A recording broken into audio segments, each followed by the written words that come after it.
YCP ఏంటో మేమేంటో తెలుసుకుంటా ఉన్నట్టుగా మాట్లాడాడు. దాన్ని ఏమనుకుంటున్నారు?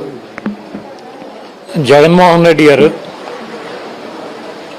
2011లో కాంగ్రెస్ పార్టీ నుంచి రాజీనామా చేసి వైఎస్ఆర్ కాంగ్రెస్ పార్టీ స్థాపించి ఆయన కడప పార్లమెంట్ నుంచి అదేవిధంగా పులివెందల అసెంబ్లీ నుంచి ఆయన తల్లిగారైనటువంటి విజయమ్మ గారు మొట్టమొదటిసారి అధికారంలో కాంగ్రెస్ పార్టీ, ప్రతిపక్షంలో తెలుగుదేశం పార్టీ ఉండగా ఆయన మొట్టమొదటి ఎన్నికల్లో ఎవరిని కలుపుకోకుండా సింగిల్గా ఎన్నికలకి వెళ్ళి అప్పుడున్నటువంటి కాంగ్రెస్ని తెలుగుదేశానికి డిపాజిట్లు కూడా లేకుండా 5,35,000 ఓట్ల మెజార్టీతో గెలిచినటువంటి వ్యక్తి జగన్మోహన్ రెడ్డి గారు.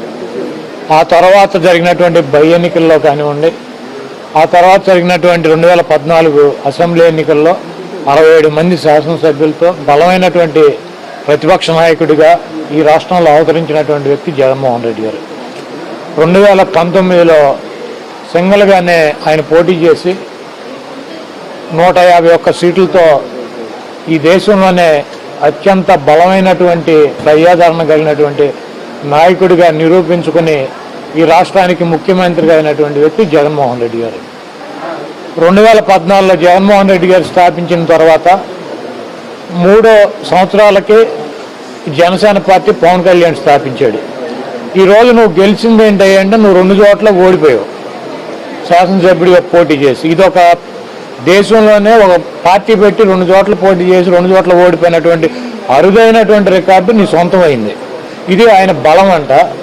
దీన్ని ఏదోదో ఊహించేసుకుని జగన్మోహన్ రెడ్డిని మాజీ ముఖ్యమంత్రిని చేస్తాను, జగన్మోహన్ రెడ్డి గారికి 15 సీట్లు వచ్చేటట్టు చేస్తాను, నేను ఇప్పుడు దాకా రాజకీయాలు చేయలేదు, చంద్రబాబు నాయుడు బూటులు నాకాను, మోడీ గారి బూటులు నాకాను, కమ్యూనిస్టు సంఖ నాకాను, మాయావతి పార్టీ దగ్గరికి వెళ్ళి వాళ్ళని అలయన్స్ ఇమ్మని ఎస్సీ ఓట్లను చీల్చి జగన్మోహన్ రెడ్డి గారిని దించడానికి అప్పుడే ప్రయత్నించి వాళ్ళ కాళ్ళు పట్టుకున్నాను, ఇప్పుడు దాకా రాజకీయాలు చేయకుండా మరి చెత్త కబుర్లు చెప్పుకుంటా బజార్లన్నీ తిరుగుతా సొల్లు కబుర్లు చెప్తా తిరిగాను, ఈ రోజు నుంచి రాజకీయాలు చేయాలనుకుంటున్నానని చెప్పేటువంటి దయనీయమైనటువంటి పరిస్థితిలో పవన్ కళ్యాణ్ ఉన్నాడు.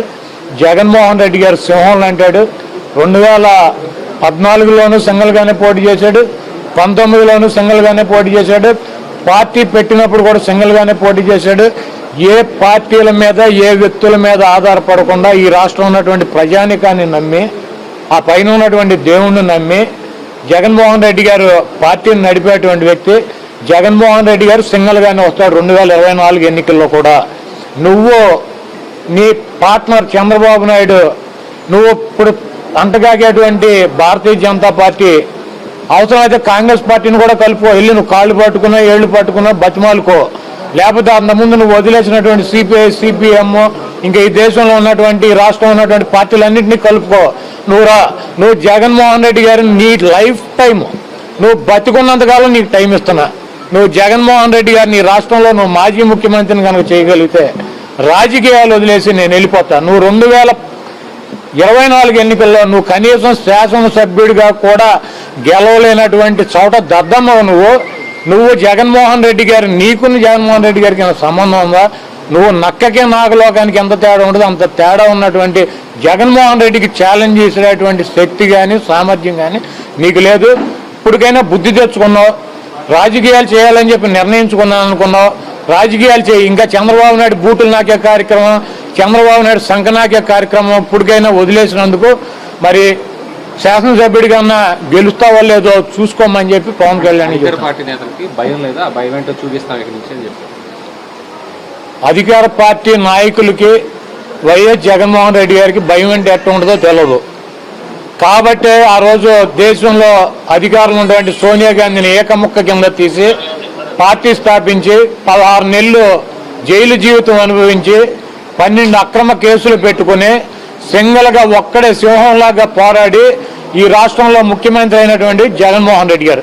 సోనియా గాంధీకి మోడీకి ఇటువంటి వ్యక్తులకే బయటపడక 16 నెలలు జైలు శిక్ష అనుభవించి అనేక కేసులను ఎదుర్కొన్నటువంటి జగన్మోహన్ రెడ్డి గారు ఈ పవన్ కళ్యాణ్ ఏం భయం చూపిస్తాడు? సినిమా చూపిస్తాడండి, ఫ్లాప్ సినిమా తీసుకొని జగన్మోహన్ రెడ్డి గారు మాకు భయంకరంగా జానీ కూడా తీసి మాకు చూపిస్తాడా? లేకపోతే ఈయన గంటన్నర సుత్తి కొడితే స్పీచ్ అయితే మేము ఎట్టా కూర్చోవడం కదా, మా ముఖ్యమంత్రి గారు ఎట్టా కూర్చోవడం కదా, మాకు పని పాట ఉంది కదా, మరి మాకు ఎట్టా భయం కల్పిస్తాడు? ఈయన సొల్లు కబుర్లు మేమేమో, లేకపోతే ఈయన ఫ్లాప్స్, మటర్ ఫ్లాప్, జానీలు బోనీలు ఇటువంటి పనికి మాలిన సినిమాలు మేము చూడం. మాకు ఎట్టా భయం కల్పిస్తాడు పవన్ కళ్యాణ్? ఆయన భయపడతాడు, ఆయన అభిమానులు భయపడతారు ఆయన సినిమాలు చూసి, ఈయన సొల్లు మాటలు చూసి.